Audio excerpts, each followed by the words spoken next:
এই কাহিনীর সমস্ত চরিত্র এবং ঘটনা সম্পূর্ণ কাল্পনিক। বাস্তবে জীবিত বা মৃত কোনো ব্যক্তি অথবা কোনো ঘটনার সাথে এর মিল থাকলে তা সম্পূর্ণ অনিচ্ছাকৃত এবং কাকতালীয়। ব্যবহৃত অপ্রাকৃত এবং অলৌকিক ঘটনাক্রম পরিবেশনার উপক্রম মাত্র। কুসংস্কারে বিশ্বাস করবেন না, কুসংস্কার ছড়াবেন না।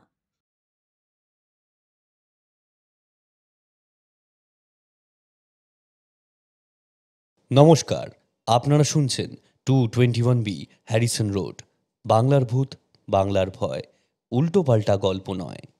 আমি প্রত্যয়, আর আমার সাথে আছে সুমিতেন্দ্র। আজ আপনারা শুনবেন অঙ্কিতা ঘোষের লেখা গ্রাম বাংলার ভূতের গল্প ঝড়ের রাতে নিশির ডাক।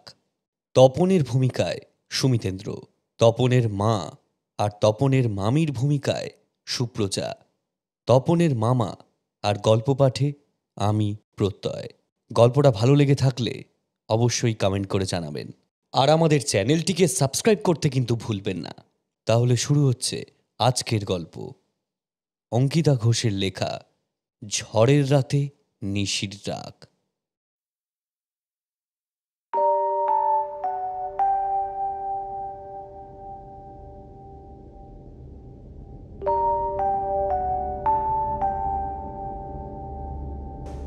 গ্রামের নাম নিশিপুর। এই গ্রামের নাম যে রেখেছিল সে যে একেবারে উপযুক্ত নাম রেখেছিল সে বিষয়ে কোনো সন্দেহ নেই। নিশিপুরের নিশির আতঙ্কের কথা এখানকার সকলেই জানে। এই গ্রামে মধ্যরাতে যদি কারোর দরজায় ঠক ঠক শব্দ হয়, তাহলে সেই দরজা ভুল করেও কেউ খোলে না। শুধু কি তাই, দরজার বাইরে থেকে যদি অতি পরিচিত লোকও ডাক দেয়, তবুও প্রথম 3 বারের ডাকে কেউ সাড়া দেয় না। এই গ্রামের লোকজন এই নিশির ডাক থেকে বাঁচার জন্য সারাক্ষণ সতর্ক হয়ে চলে। একটুও অসাবধান হলে নিশির খপ্পরে পড়া থেকে তাদের কেউ আটকাতে পারবে না। আর নিশির খপ্পরে একবার যে পড়বে, সে নিজের মৃত্যু কোনোভাবেই এড়াতে পারবে না।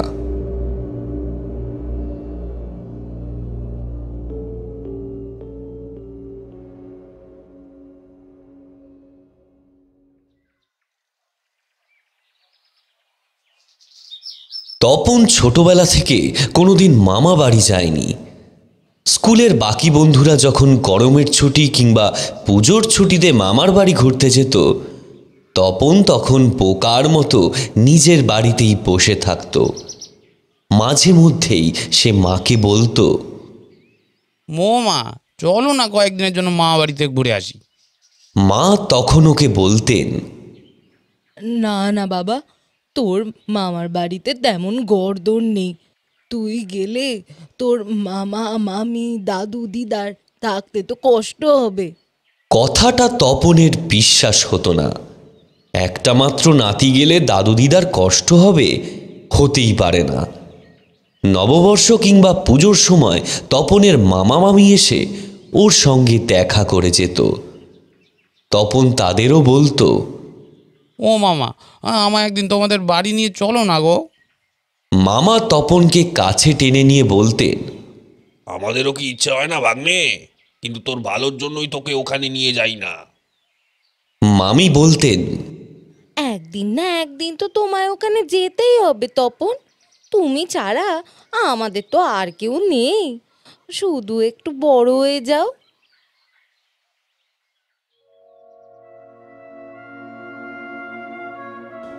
তারপর ঝড়ের মতো সময় বয়ে গেছে। তপনও বড় হয়েছে। এখন তার 40 বছর বয়স। মা বাবা গত হয়েছেন অনেক আগেই, কিন্তু এখনো তার মামা বাড়ি দেখা হয়নি। মামা বাড়ি দেখার আশা যখন তপন প্রায় ত্যাগ করতে বসেছে, তখনই একদিন খবর এলো মামা সদর হাসপাতালে ভর্তি। তপন সেখানে পৌঁছানোর আগেই মামা মৃত্যুবরণ করলেন।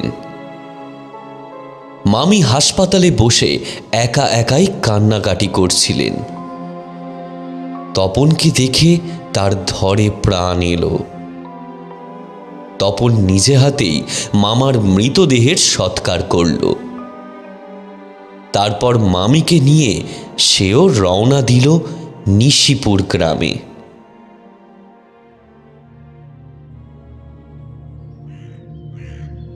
প্রথমবার সামনে থেকে সে নিজের মামা বাড়িটা দেখল।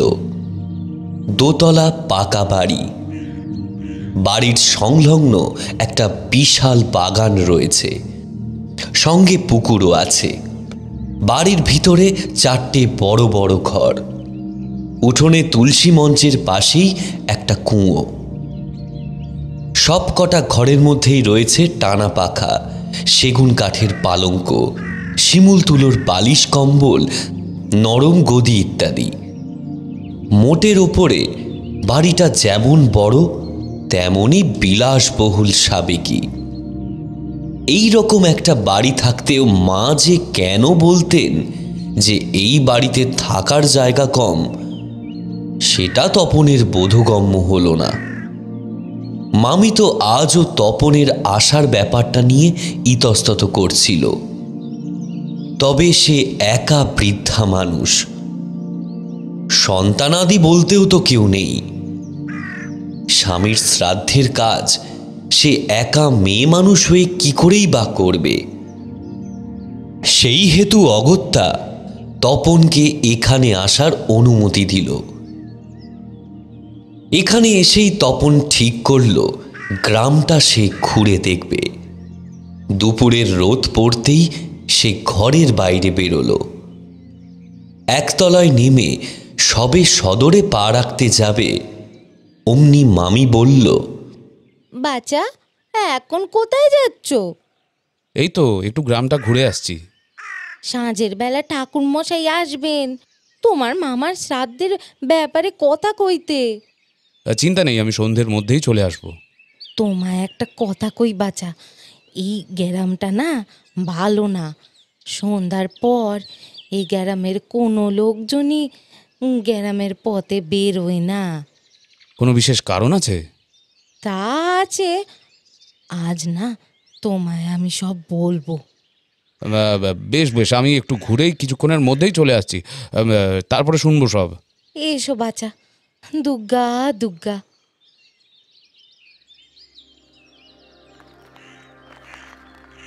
তপনের বড় হয়ে ওঠা ঘিঞ্জি এলোমেলো মফস্বলে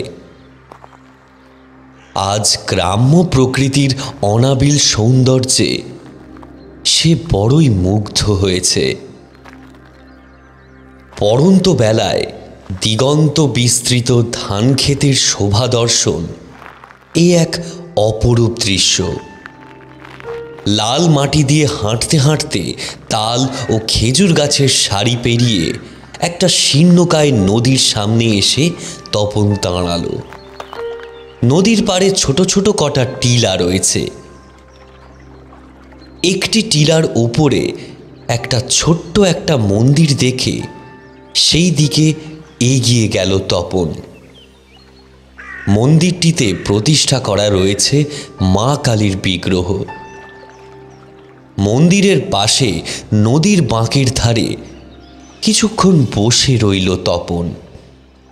সূর্য আস্তে আস্তে দূরের ওই ধান ক্ষেতের মধ্যে মিলিয়ে গেল। সূর্য যে পশ্চিম পাড়ার বেখাপ্পা ফ্ল্যাট বাড়িটার আড়ালে নয়, আসলেই দিগন্তের বুকে ঢলে পড়ে এই প্রথম দেখল সে। ঝুপ করে সন্ধ্যা নেমে এলো। নিশিপুর গ্রামের সৌন্দর্য ভারী রহস্যজনক। সন্ধ্যা নামার সঙ্গে সঙ্গেই পথে ঘাটে লোকজন কমে আসে। তপন দেখল গ্রামের চায়ের দোকান, মুদির দোকান সবই সন্ধ্যা একটু বাড়তেই বন্ধ হয়ে গেল। কালী মন্দিরে পড়ল না কোনো বাতি। সন্ধ্যা আরতিও হলো না। তপন শুনেছিল গ্রামের লোকেরা শহরের লোকেদের চেয়ে একটু বেশি ধম্মকম্ম মানে। তবুও গ্রামের একটা মন্দিরে সন্ধ্যা আরতি হলো না। এ কেমন গ্রাম? এমন সময় ওর মনে পড়ল সন্ধ্যার আগেই তো ঠাকুর মশাইয়ের বাড়িতে আসার কথা ছিল। সর্বনাশ, মামি নিশ্চয়ই আজ খুব রাগ করবেন। কত করে বললেন তাড়াতাড়ি ফিরতে, তাও তপন দেরি করে ফেলল।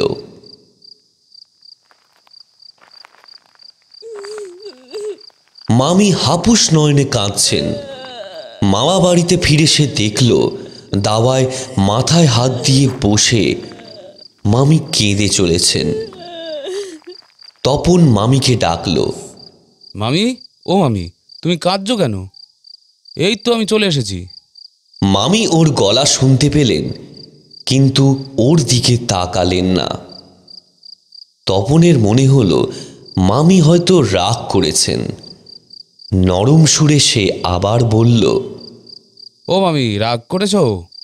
আসলে তোমাদের গ্রামখানা এত সুন্দর, দেখতে দেখতে কোথা দিয়ে সময়টা বেরিয়ে গেল ঠাউর করতে পারিনি গো, তাই একটু দেরি হয়ে গেল।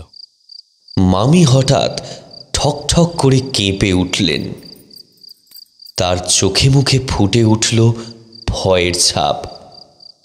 তিনি হাত জোড় করে চুপ করে বসে রইলেন। তপনের দিকে একবারের জন্য দৃষ্টি নিক্ষেপ করলেন না। তপন এবারে বিরক্ত হলো। কি হলোটা কি মামি? এদিকে তাকাও। মামি বিড়বিড় করে গায়ত্রী মন্ত্র পাঠ শুরু করলেন। তপন এবারে রীতিমতো অবাক হলো। ব্যাপারটা কি?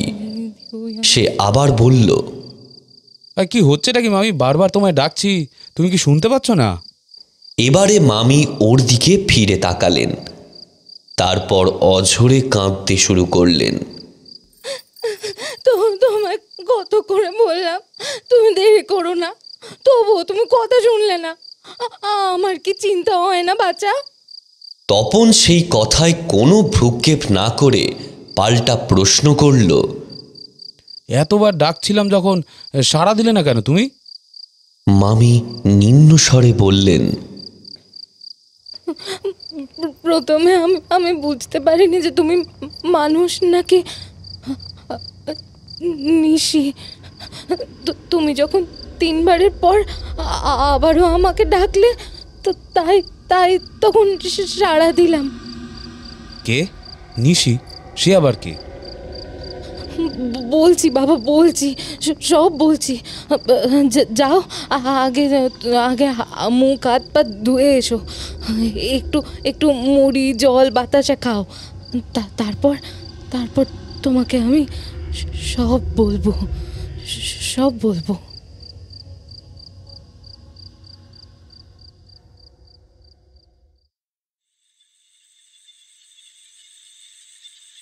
মধ্য গগনে পূর্ণিমার চাঁদ উঠেছে। বাইরে জ্যোৎস্নায় ভেসে যাচ্ছে গোটা নিশিপুর গ্রাম। তপন দাওয়ায় বসে মুড়ি আর জল বাতাসা খাচ্ছে।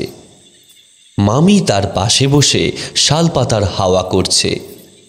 তপন খেতে খেতে জিজ্ঞাসা করল, মামি, তখন কি যেন একটা বলছিলে, কি ওই নিশি না কি? ব্যাপারটা কি বলো তো? এই নিশিপুর গ্রামে নিশির বাস আছে বাচ্চা। হ্যাঁ, সে তো বুঝলাম, কিন্তু এই নিশিটা কি? ছোটবেলায় তুমি হয়তো মনে মনে খুব কষ্ট পেতে, তোমায় মামার বাড়ি নিয়ে আসা হতো না বলে। তার তার আসল কারণ হচ্ছে এই নিশি। এর জন্যই তোমাকে এখানে আনা হতো না। এই গ্রামে রোজ কারোর না কারোর ঘরে নিশি আসে। এখন এখন মানুষজন অনেক সতর্ক হয়ে গিয়েছে, তবে তবে প্রথম এই নিশির চক্করে এখানকার অনেক গ্রামবাসীর প্রাণ গেছে। নিশির ডাক যে বড়ই মারাত্মক। এই ডাকে সাড়া দিলে কেউ আর বাঁচে না। এই নিশিটা কি আসলে কোনো ভূত টুত? হ্যাঁ বাচ্চা, তো তবে তবে কি জানো তো, আগে এই গ্রামও আর বাকি 5টা গ্রামের মতোই স্বাভাবিক ছিল, কিন্তু কিন্তু আজ থেকে বেশ কয়েক বছর আগে এই এই গ্রামে নিশি চালনা করা হয়। ঘটনাটা না তবে বলি তোমায়, শোনো।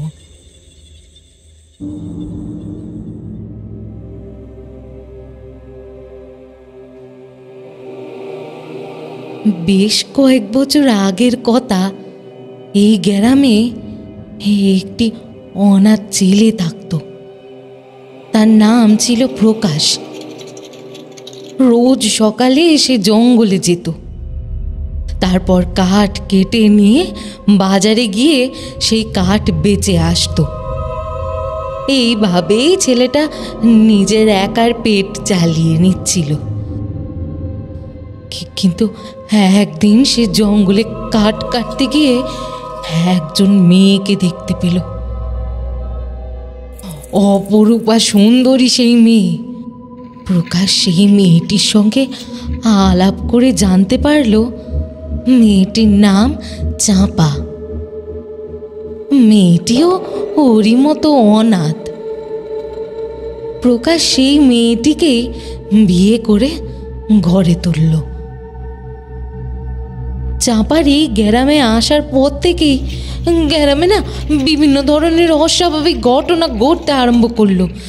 যেমন গ্রামের লোকেদের গোয়াল ঘর থেকে গরু বাছুর উধাও হয়ে যায়, পুকুর থেকে মাছ উধাও হয়ে যায়, এমনকি রহমান কসাইয়ের দোকান থেকে ছাগল অবধি উধাও হয়ে যায়।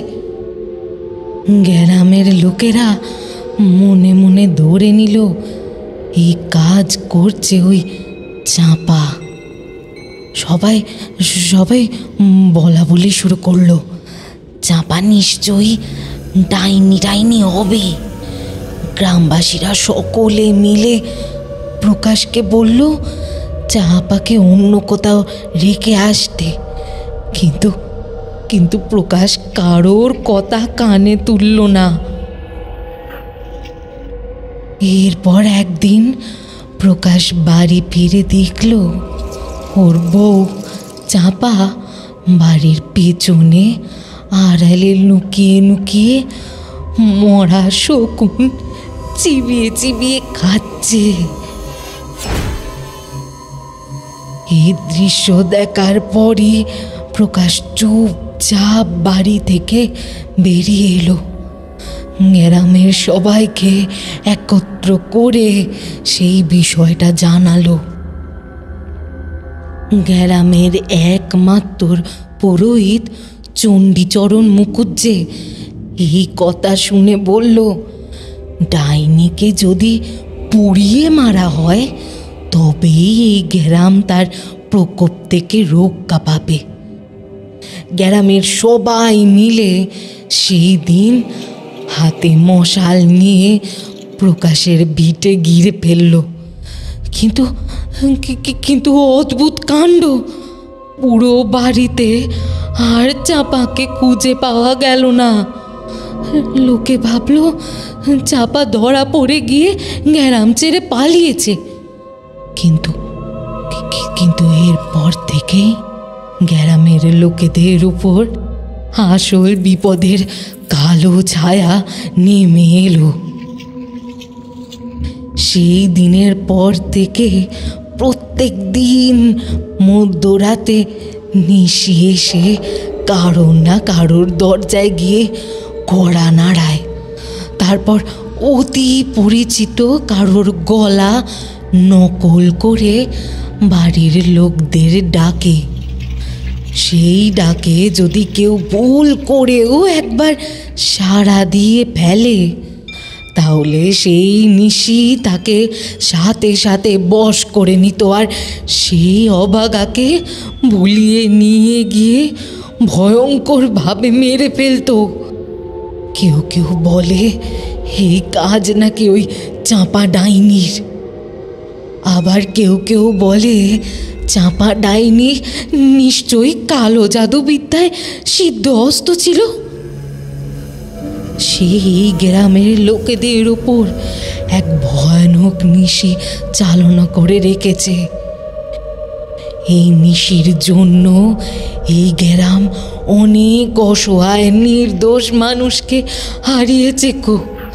তবে তবে সময়ের সঙ্গে সঙ্গে লোকেরাও বুঝতে পেরেছে যে নিশির হাত থেকে বাঁচার একটাই উপায়। কারোর দরজায় নিশি এসে মাত্র 3 বার ডাকে। সেই 3 বার যদি কেউ তার ডাক উপেক্ষা করে তাহলে সেই নিশি আর তাকে বশ করে না।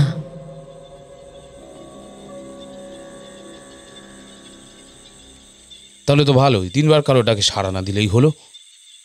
ব্যাপারটা এতটাও সহজ নয় বাছা। নিশি এসে তোমার অতি পরিচিত মানুষের গলা নকল করে তোমায় একদম একদম স্বাভাবিকভাবেই ডাকবে। তুমি তুমি সহজে সহজে বুঝতেই পারবে না যে হে ওটা ওটা নিশি। মানুষের কি আর সব সময় সতর্ক থাকতে পারে? একবার না একবার তো ফাঁকি পড়বেই। তুমি তোমার সরল বিশ্বাসে দরজা খুলে দেবে, কিংবা কিংবা তার ডাকে সাড়া দিয়ে দেবে। ব্যাস, তখনই তোমার মাথার উপর নেমে আসবে চরম বিপদ। মামি, তুমি এই নিশি নিশি করে এমন ভয় পাওয়াচ্ছিলে যে আমি ভাবলাম কে কোনো এক মারাত্মক ভূত পেতনি হবে হয়তো। কিন্তু এ তো একেবারে বোকা ভূত। হ্যাঁ, দরজার বাইরে এসে 3বার ডাকে আর সাড়া না পেলেই চলে যায়। ঘাড়ও মোটকায় না, আবার রোজ রোজ দেখা দিয়ে ভয়ও দেখায় না। এরকম একটা সহজ সরল ভূতকে তোমরা এত ভয় পাও? উড়ি দিইনি বাচ্চা, উড়ি দিইনি। এ কোনো সাধারণ ব্যাপার নয়, এ অতি বড় ভয়ানক প্রেত। তুমি কিন্তু খুব সাবধানে থাকবে বাবা। এই কদিন খুব সাবধানে থাকবে। রাতে জানলা দরজা ভালো করে এঁটে ঘুমোবে। রাত বিরেতে আমার গলার শব্দ পেলেও তুমি কিন্তু সাড়া দেবে না।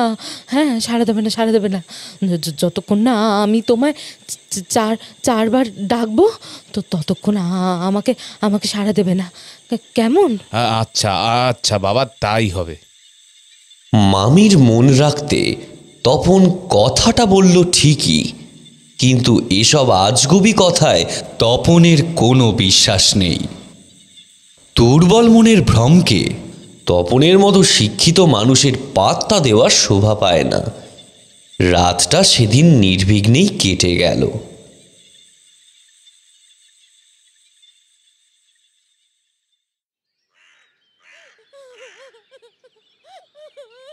ঘুম ভাঙল মামির গলা ফাটা কান্নায়। মামির কান্না শুনেই তপন নেমে এলো একতলায়। দেখল মামি দাওয়ায় বসে কেঁদেই চলেছে। তপনকে দেখে মামি কাঁদতে কাঁদতে বলল, ভগবান, ভগবান, ভগবান যে আমার আর কত পরীক্ষা নেবেন কে জানে। এইসবে তোমার মামাকে হারিয়ে একটু সামলে উঠছিলুম, হঠাৎ করে খবর এলো আমার ছোট ভাই নাকি ভীষণ অসুস্থ। ডাক্তার ডাক্তার জবাব দিয়ে দিচ্ছেন আজকে রাতটাও কাটবে না হয়তো। আমার ভাই আমার থেকে অনেক ছোট গো, অনেক ছোট। নিজের হাতে ওকে মানুষ করেছিলুম। এখন সে মৃত্যু শয্যায় কালে আমার নাম করে কেঁদে চলেছে। আমার একটা বার না দেখতে পেলে সে নাকি মরেও শান্তি পাবে না। তোমার বাপের বাড়ি তো কাছেই, তুমি বেরিয়ে পড়ো, আমি একটা গাড়ির ব্যবস্থা করে দিচ্ছি। খানিক খোঁজাখুঁজি করে তপন একটা গরুর গাড়ির জোগাড় করতে গেল। মামি বাপের বাড়ি যাওয়ার আগে তপনের হাত ধরে বলে গেল, তোমায় এখানে একা রেখে যেতে আমার মন একদম চাইছে না, কিন্তু কিন্তু যত রাতই হোক আমি আজ ঠিক ফিরে আসব। কিন্তু আমি আসার আগে কেউ যদি দরজা ধাক্কায়, তুমি তুমি কিন্তু সাড়া দেবে না গো, সাড়া দেবে না। আর দরজাও খুলবে না। হ্যাঁ, একান্ত দরজা খুলতে হলে 4 বার ডাকার পর তারপরই খুলবে। মামি তপনকে যথাসাধ্য সতর্ক করে রওনা দিল। সকালটা তপনের যা হোক করে কেটে গেল, কিন্তু বিকেলবেলা থেকে শুরু হলো মুষলধারে বৃষ্টি। তীব্র ঝড়সহ ঝমঝমিয়ে বৃষ্টি নামল। তপন সাত তাড়াতাড়ি বাড়ির সমস্ত জানালা দরজা বন্ধ করে দিল। দুপুরবেলা চালে ডালে ফুটিয়ে খিচুড়ি আর আলু ভাজা দিয়ে তৃপ্তি করে খাওয়া দাওয়া সেরে একটা লম্বা ঘুম দিয়েছিল। সেই ঘুম ভাঙল একেবারে সন্ধ্যাবেলা। গ্রামের দিকে সামান্য ঝড় বৃষ্টি হলেই বাতি নিভিয়ে দেওয়া হয়। তপন হ্যারিকেন জ্বালিয়ে ঘরে বসল। মামার টেবিল থেকে কয়েকটা বই নিয়ে পড়তে শুরু করল। রাত বাড়ল। বই পড়তে পড়তে তপন প্রায় অনেকটা সময় কাটিয়ে দিয়েছে। হঠাৎ তপনের কানে ভেসে এলো মৃদু ঠক ঠক শব্দ।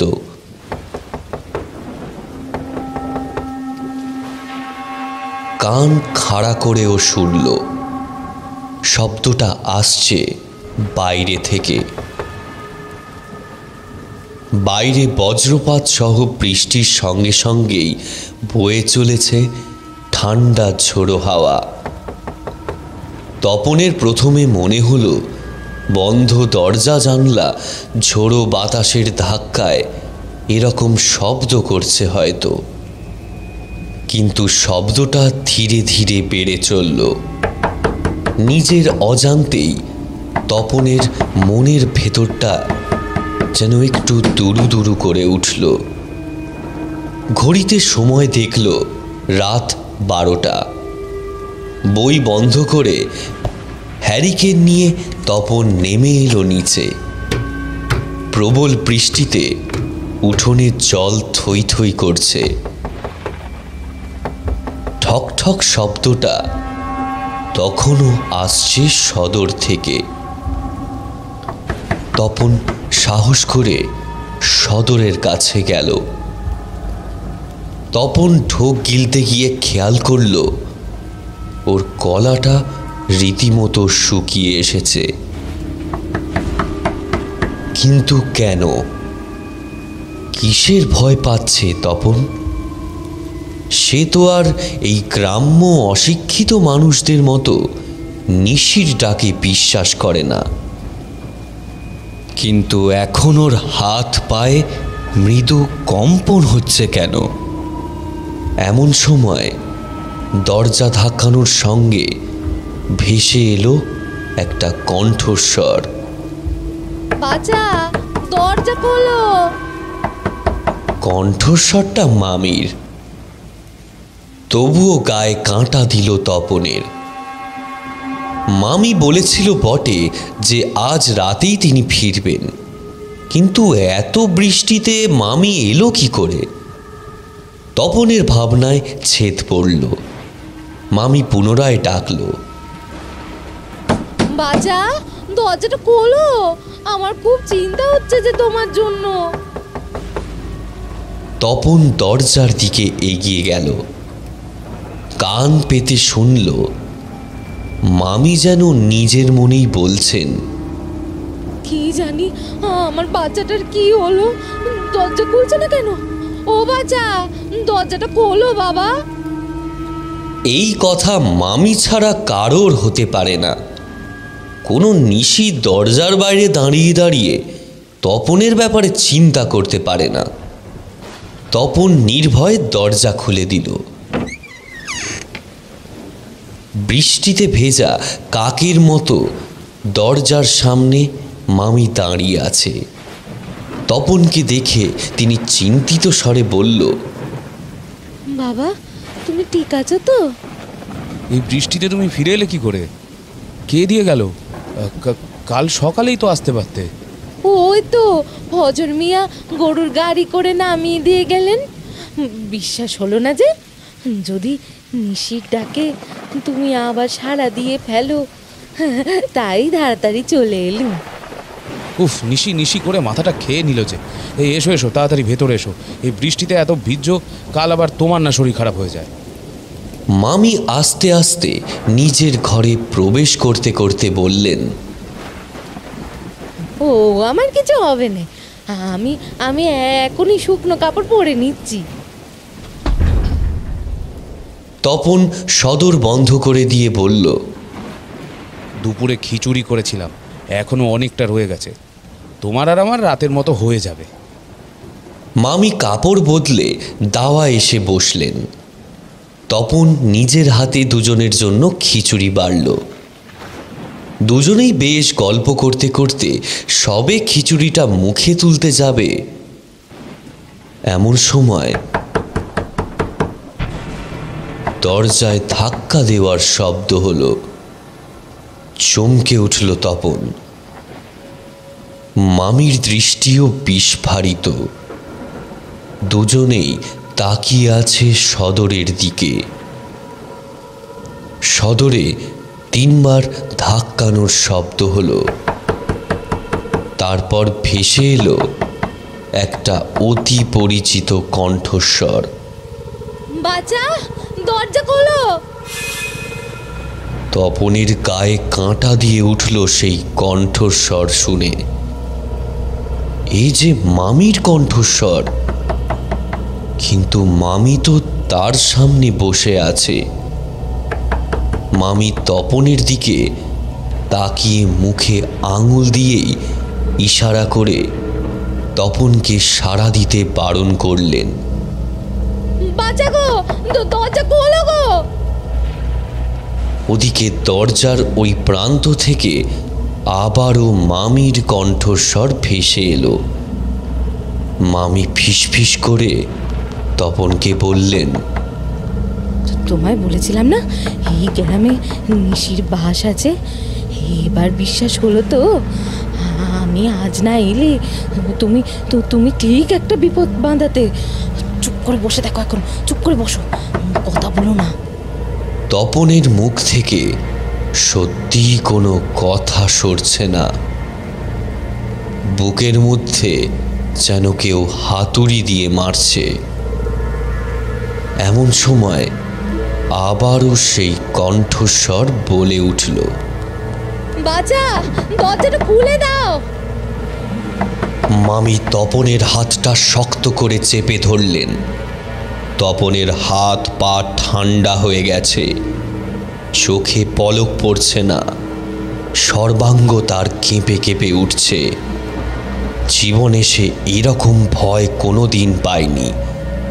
বাইরে অবিশ্রান্ত বৃষ্টির মাঝে আবারও সেই একই সুরে ভেসে এলো সেই একই কণ্ঠস্বর। ও বাচ্চা, দরজাটা খোলো না, দেখো দেখিনি, খোলো না গো।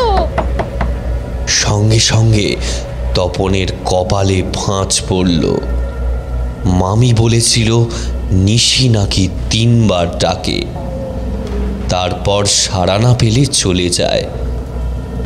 তাহলে এখন যে দরজার বাইরে দাঁড়িয়ে রয়েছে সে যদি সত্যি নিশি হয়, তাহলে সে 4 বার ডাকলো কি করে? নিশিরা তো 4 বার ডাকে না। তবে কি দরজার বাইরে তপনের হাত ধরে যে বসে আছে সে আসলে কে?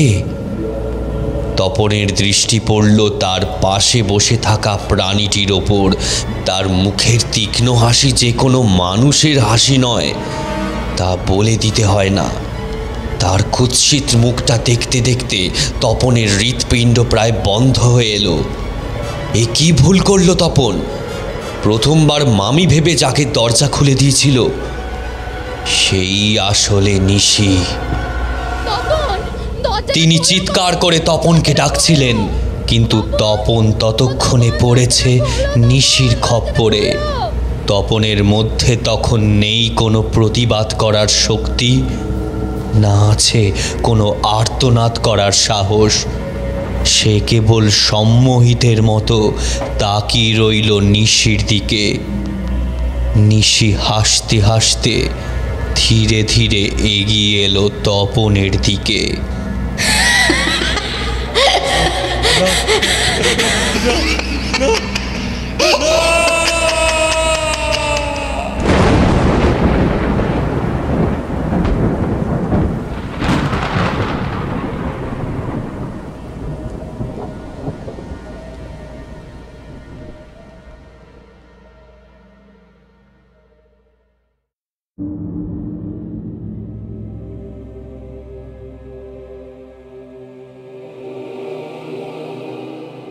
পরের দিন সকালবেলা গ্রামের লোকেরা দরজা ভেঙে তপনের মৃতদেহ উদ্ধার করেছিল।